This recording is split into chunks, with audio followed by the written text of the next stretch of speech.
In this video, I'm going to talk about my religious views, if you could call them religious views, because I'm an atheist.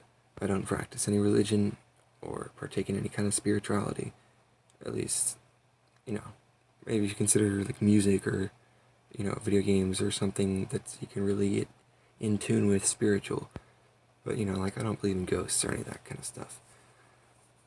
So, I'm going to start out by saying that a lot of people seem to think that atheists are people who have a certain worldview. And that's not true. That's not what the word atheism means. To be an atheist means that you do not believe in a god or gods. You do not believe in deities. And you can be an atheist and practice religion. You can, just like you cannot believe in God and practice religion. If you partake in religious ceremonies and spiritual things and, you go to church and that kind of stuff, then you could be religious without believing in God. I'm sure there are people like this. And then there's also a misconception between agnosticism and atheism. Some people seem to think that those two things can't go together, but they do. In fact, if you are an agnostic, then you are probably an atheist. An agnostic simply means that you don't believe that there is or isn't a God. You're basically neutral. So it's not... You can be an agnostic and not be an atheist. But you can also be an atheist and be an agnostic. That's what I am. If I was given proof that God exists, like real proof, and, somehow that proof were to validate all the paradoxes and other things that come with the whole God hypothesis, then I would believe in God. And at that point, I wouldn't even be believing, because you'd have evidence. And that's the case with what you could say I believe, what is my opinion about the world. It's not really what I believe, because I don't just believe stuff unless it sounds very plausible, and most things to me don't sound very plausible. I might take someone's word, but that doesn't mean I believe them. So you can also be a Gnostic atheist, or an agnostic religious person, or a Gnostic religious person. If you're Gnostic about something, then you are on one side or the other. You're not neutral, like it's the opposite of neutral. When you put a in front of the word Gnostic, if Gnostic means to be on one side or the other, then agnostic means that you are not on one side or the other. So you can be a Gnostic and agnostic atheist, not at the same time, but you can be one or the other. Same thing with religious people. So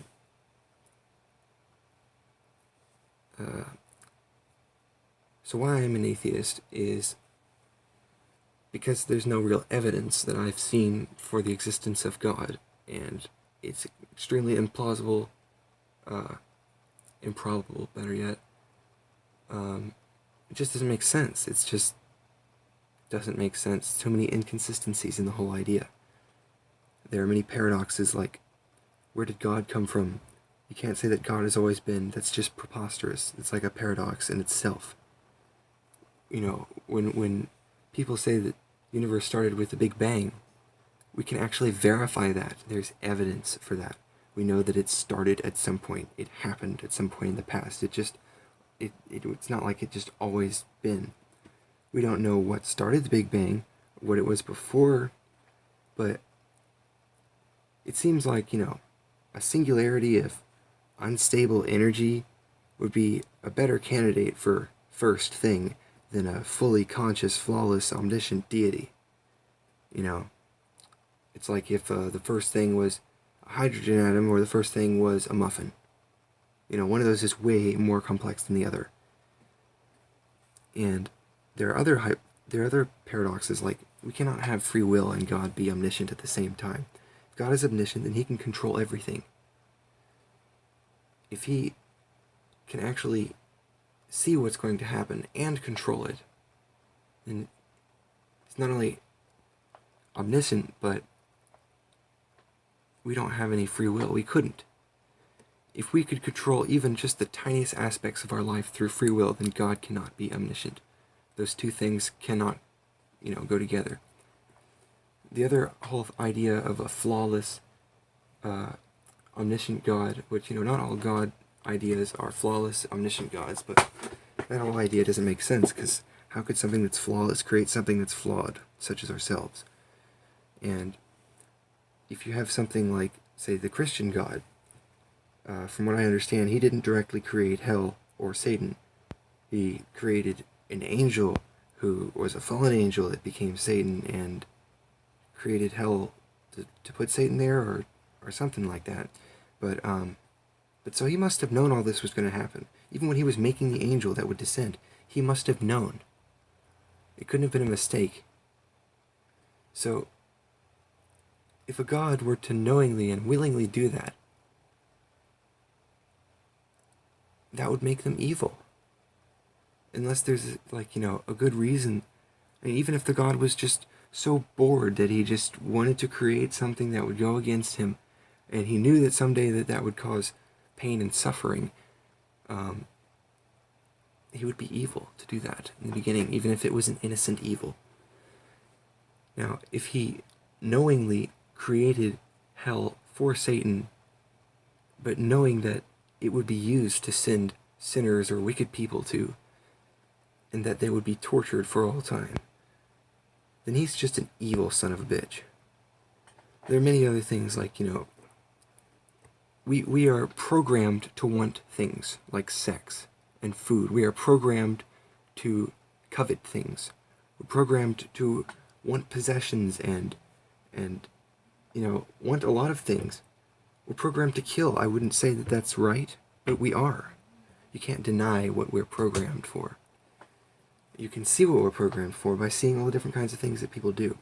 But in the Bible, a lot of what it tells you to do is in blatant contradiction of the programming. Now, obviously the program differs. By program, I mean your perception, the brain's running whatever. It's not running an operating system, it's just running its own thing. Each brain is different. So, darn.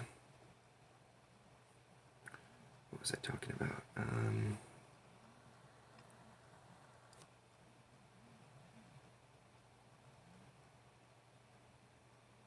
Oh yeah, each brain is different. So some people think that killing is good.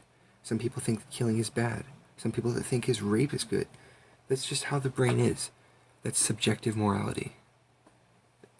And the idea that God would create people wanting these different things and then telling them to do something else.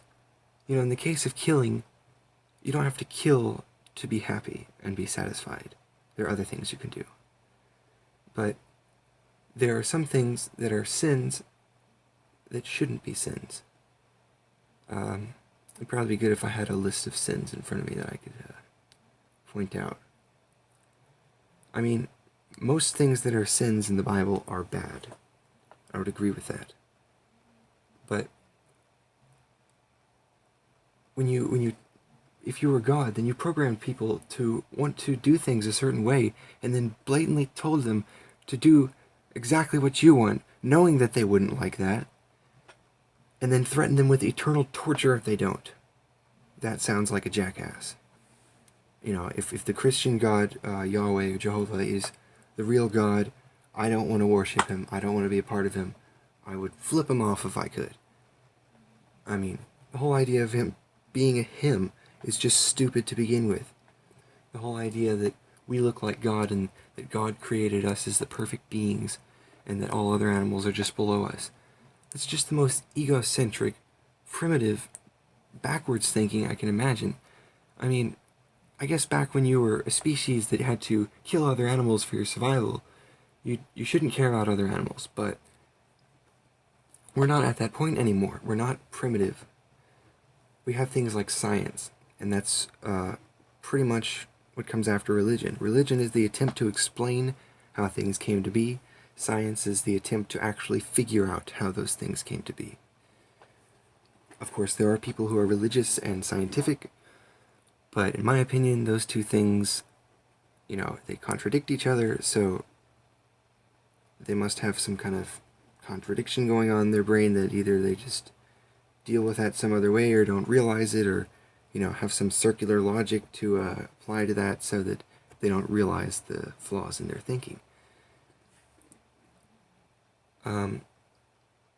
Another thing is the afterlife, the whole idea of an afterlife. It would make our life pointless. Why would you have a first life if there's an afterlife? And if there were an afterlife, even for the most evil people of all time who have murdered innocent people, I don't think they deserve to be tortured for the rest of eternity. That's a bit much. And it sounds to me like, the Christian description of heaven is boring.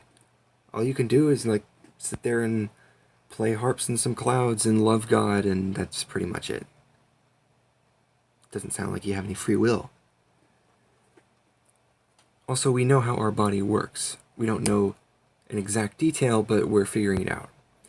And we know how it works well enough to know that when the body stops functioning, there's no reason to think that our consciousness exists anywhere or goes somewhere, because we know that consciousness takes place in the brain. It's obviously something that's kind of distributed, since you use senses in your consciousness at the same time, but it's generated by your brain. And so it doesn't make any sense to think that there's any reason that we would live again after we've already died, even if it's in a non-physical form, because all that exists of us, even in the non-physical form, is being generated by the brain, or is from the body, or what we eat and what we breathe. I have a list here because there's so many different things. Most of my videos are unscripted, but I end up forgetting what I was going to say. So I also think that the whole idea that the universe was created is just kind of flawed, old, primitive thinking, It's relative to our world. We know that when you're no longer talking about things happening on Earth, our experience of what has happened on Earth and how things happen just doesn't really apply anymore. It's not applicable. And so the idea that everything must have been created is just kind of like old, primitive thinking. It makes much more sense to think that things were formed. And I've heard creationists use the watch argument. You see a watch, an old watch, not a smartwatch or something, but a watch with all these tiny little gears. It's so complicated. Something must have created it.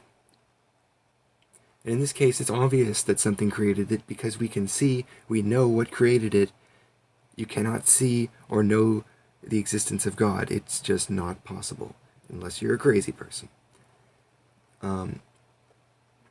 Some people think that they're talking to God in their head.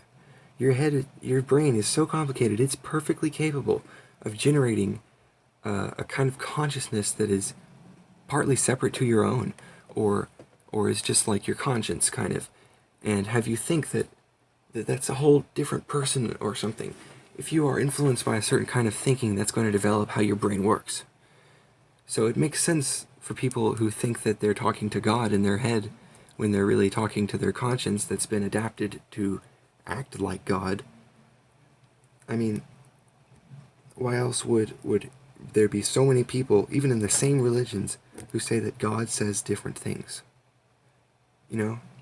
If there was an objective morality, like I've heard some Christians say, then no Christians would, there's some Christians who are okay with gay people, and there's some Christians who are bigoted idiots who just don't like them because they're different, or they just think that it's going to hurt their marriage somehow, even though it doesn't affect them in absolutely any way whatsoever.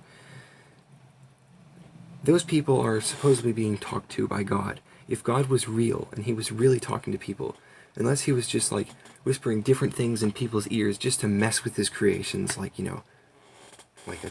like a jerk, basically, then everyone would be thinking and saying the same things. They might have their own subjective opinions, but what they hear God say should be the same, if there is a God and there's objective morality. But that doesn't happen.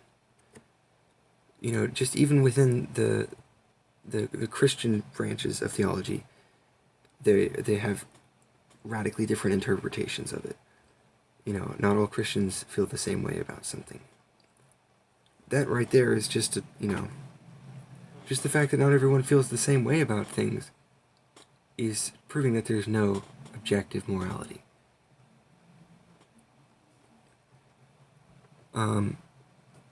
Another reason why the afterlife... Oh yeah, I forgot to mention with that watch thing. If I had evidence and a probable explanation as to how such a complicated machine like an old watch could come into existence without it being created, and that could be tested and what's the word? Demonstrated, repeated using the scientific method, then I would believe. I wouldn't have to believe at that point. I would know that that watch could have been created, but it could also have just formed, if there were conditions for it. We know most of the conditions necessary to create creatures like us from simple organic replicating things. I guess you could call them creatures, but when it's just a simple replicating organic molecule, it's not really much of a creature. But this video is getting pretty long, so... Okay, and so telling someone to be good in this life so that you can be rewarded in the afterlife is dishonest. It is dishonest if someone is good because they think that if they're not good, they're going to be tortured when they die for all eternity. Or that they just won't get to heaven, which some Christians just believe in heaven and believe that pretty much when you die, what I believe happens, or what I know happens when you die. Some Christians don't believe in hell, they believe that you just die. But if you're good, then you go to heaven. Either way, that's backwards thinking. You should do the right thing because you feel that it is the right thing, because you know it's right. Not because some book said so, or because someone said so, or because your culture said so. You should know in your heart that killing is wrong. Not in your heart, in your brain, in your biochemistry. Oh, come on, computer. My computer's giving me the lights, and now it's all dark. So it's dishonest to think that you're going to get rewarded for being good in this life. If you really feel that, it's okay to kill a person, it doesn't matter, it doesn't affect me, so, it's okay to kill a person. It's just, that's, darn it, I keep forgetting what I was going to talk about. If you think that it's okay to kill a person, but you don't because you think that there's going to be a heaven or a hell, and that you're going to be punished for what you do, you're not really being good. I mean, you are being good, but what's important is that you feel that you're being good. I mean, obviously there are people that murder people and they feel that that's good. And when they put on a facade that, if they murder people then they won't get into heaven, and they actually believe that, then there's something wrong with that. That's dishonest morality. Another thing that religious people tend to do, Christians particularly, is shaming people of their natural urges. Now, a lot of things can be considered natural urges. Not all natural urges are good. But things like sex and masturbation, you should not be shamed for doing that. Obviously, you should not have sex until you're ready, you have the financial and financial stability and wisdom and the proper environment to raise a child, should that happen, but at the same time, they point to things that are harmless, that affect no one, like masturbation or gay people having sex with each other. That doesn't affect anyone except the people involved. It's not detrimental in any way. There's no reason to shame someone for it. There are certainly things that are natural urges that people should be shamed for, because they're just kind of primitive things that are things that we used to have for a good reason, and now that we live in a civilized society, we don't need them anymore. Another thing is that religion, specifically Christianity, is a very powerful, organized cult. And it is designed to control people. I think the person that wrote the Bible, or the people that administered the religions, even if they don't realize it, they're definitely controlling people. They're using the power of their religion and their cult to make people fear and feel bad and ashamed about their natural urges, and get them to join this cult and follow what they say so that they can have control over people. And it's really sad when there are people that don't realize this, that genuinely think that religion is the right thing, and they think that they're helping someone by telling them, just pray for Jesus and let him into your heart, and just, accept God and believe in him and read the Bible, and all things will be good. That's bad. That's very bad. I feel sorry for that person, because they don't realize what's going on in reality, the things that we actually have to face, like human impact on the environment, and climate change, us affecting climate change through the human impact on the environment, and the things that we're doing that are detrimental to the planet and the ecosystem as a whole. When you are not paying attention to that stuff and paying attention to the Bible and some imaginary figure that's going to make you feel better because, you're not going to have to worry about when you die, then you're not paying attention to the real world, and you might as well not even be living. I mean, you're not helping anything, you're not doing anything. If by helping, what you think you're doing is turning people to religion, you're really just making them turn a blind eye to the real world. And it's just irrational, the whole idea that you have to... I mean, the whole idea of Christianity is probably some of the most irrational religious ideas I've ever heard. I don't study a whole lot of religious ideas, because, I'm not religious. I study them well enough to be able to make persuasive arguments against them, but that's not my point here. My point is to introduce logic to the situation and let you see my point of view, because I've seen the religious people's point of view. I see where they're coming from.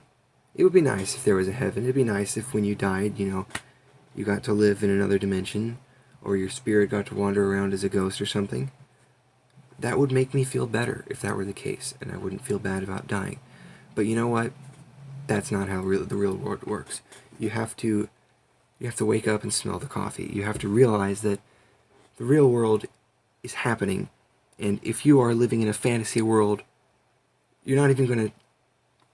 It's not even worth living in the real world. If you think that you're going to be able to do things in heaven, you're not going to do things while you're alive. And the only time you ever get to do things is when you're alive. There's no evidence that suggests otherwise. Unless you get some other people to do something with your corpse after you die. And religion, in many ways, is detrimental, because it doesn't always do this, because there are people who are scientific and religious, but they conflict. Someone who is scientific and religious, at some point, they have to come to realize that there's some flaw in their thinking, and they either have to use some circular logic to make themselves think that they're right, or they question themselves and maybe eventually become atheists or agnostics. And so religion originally was the precursor to science. Now that we have science, we don't need religion. In fact, if you actually hold to religious ideas and follow the religion as it was intended to be followed, then it is detrimental to science, and it cannot coincide. You cannot learn stuff while thinking that knowledge is inherently wicked and evil, and it's a thing of the devil. there are people that actually think that. And, as a species, I think that if we ever want to actually progress as an economically sustainable species, and maybe at one point go out into the stars and do other things, like an actual advanced kind of alien civilization that we might imagine would be like, then we have to put down things like religion. We have to, even if you still practice religion, it shouldn't be like, oh, well, this is, just the main thing, this is all that matters. It should be like, okay, I'll practice this on my side if it doesn't conflict with the things that I need to do in the real world to make things work in reality. So I could probably mention some other things, but this video is nearly 30 minutes long, and I've just been going on and forgot what I was going to say several times. I don't want to do that much more. So, I'm going to stop it here. I might make another video about religion sometime. But let me just point out that unless you actually have some genuine evidence, and you believe in God, you have some genuine evidence that you can provide me with, I'm open to that. I'm open to new ideas. As I said, I'm agnostic.